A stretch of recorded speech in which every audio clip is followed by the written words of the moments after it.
เดือนนี้เขาว่าเลข3นี่สิมาแฮงกูก็เห็นเขาซื้อเลขนี่หลายอยู่ได้กูหมายถึงเบอร์พัดลมพุ่นนะ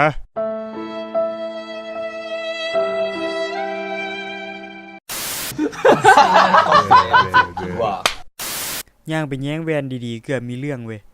ไปญาติเขาแย้งอีกแล้วแม่นบ่สิวขึ้น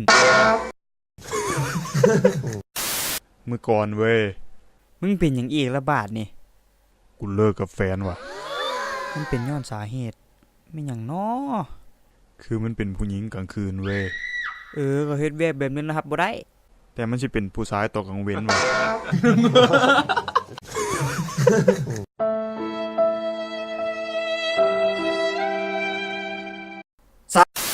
เมื่อคืนอาบน้ำออกจากห้องน้ำบ่ได้ผู้ใดล็อกประตูน้ำขัง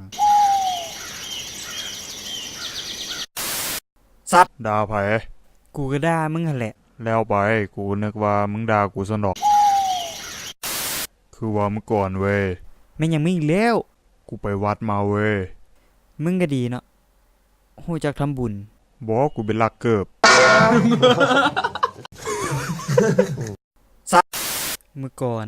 มีหยังอีกบาดนี่เจอนักเลงแต่นิสัยดีไว้ คือเมื่อวานแนวนั้นเนาะมันบอกระวังตัวดีๆมึงหน่อยสิวอนกินไต